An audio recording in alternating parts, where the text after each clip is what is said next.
पश्चिम बंगाल के मुर्शिदाबाद में हिंसा को लेकर राज्यपाल सीवी आनंद बोस ने बीते दिनों दौरे किए थे, एक रिपोर्ट बनाई और अब ये रिपोर्ट जारी की। जब से ये रिपोर्ट सार्वजनिक हुई है, बंगाल में एक बार फिर बवाल।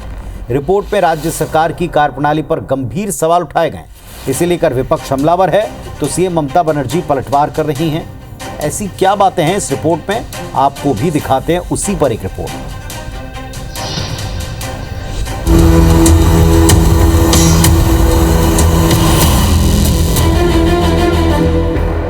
पश्चिम बंगाल का मुर्शिदाबाद वक्फ कानून के विरोध में भड़की हिंसा के करीब महीने भर बाद फिर सुर्खियों में।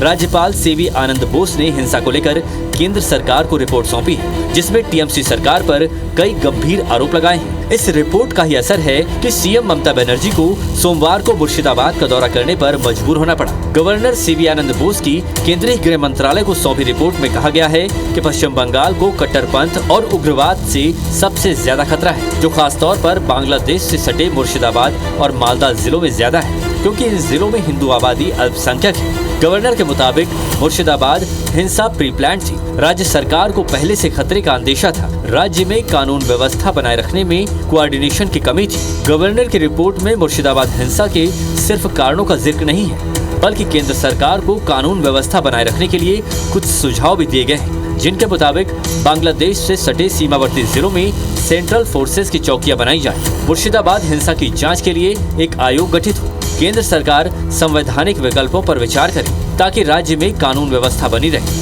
हालात बिगड़ने पर आर्टिकल 356 के जरिए राष्ट्रपति शासन पर विचार किया जाए। हालांकि राज्यपाल ने यह साफ किया कि अभी इसकी जरूरत नहीं है। मुर्शिदाबाद में वक्फ कानून के विरोध में 11 और 12 अप्रैल को हिंसा हुई थी। प्रदर्शनकारियों ने बसें जलाई थी और पथराव हुआ था, जिसमें 3 लोग मारे गए थे और कई हिंदू परिवारों को इलाके से पलायन करना पड़ा था। जाहिर है राज्यपाल आनंद बोस 19 अप्रैल को हिंसा प्रभावित मुर्शिदाबाद पहुंचे थे और हिंसा पीड़ित परिवारों से मिलकर ये रिपोर्ट तैयार की, जिसका असर है कि सीएम ममता बनर्जी को सोमवार को मुर्शिदाबाद का दौरा करना पड़ा। ममता ने लोगों से सांप्रदायिक हिंसा से बचने की अपील की। Who are creating always communal tensions and selling the country instead of doing the communal violence. Please take care about the border. Please take care about India. We love India. India is our motherland. Please save India from any disaster.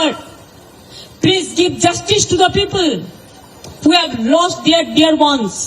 Don't play dirty politics or nasty politics.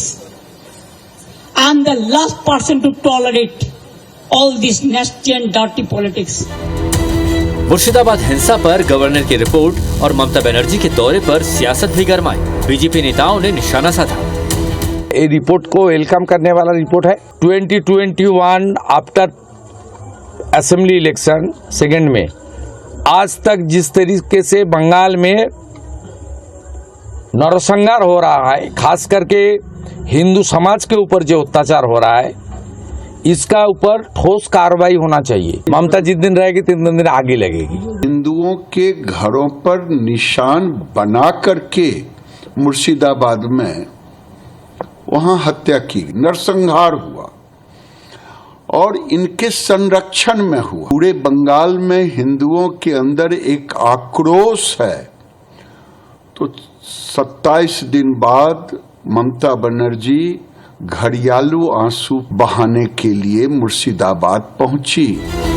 पश्चिम बंगाल में करीब 30% आबादी मुस्लिम है। इनकी सबसे ज्यादा तादाद मुर्शिदाबाद, मालदा और north Dinajpur जिलों में है। इसे टीएमसी का कोर वोटर माना जाता है। मुर्शिदाबाद में सांप्रदायिक हिंसा और प्रदर्शनों का पुराना इतिहास रहा है। चाहे 2019 का नागरिकता संशोधन कानून हो या 2024 में रामनवमी का जुलूस, तब हिंसा में न केवल सार्वजनिक संपत्ति को नुकसान पहुंचा था, बल्कि आम लोग और पुलिस जवान भी घायल हुए थे। इसके बाद भी सरकार और प्रशासन ने सबक नहीं लिया, जिसके चलते हिंसा भड़की और अब इस पर सियासत जोरों पर है। Bureau report, IBC 24।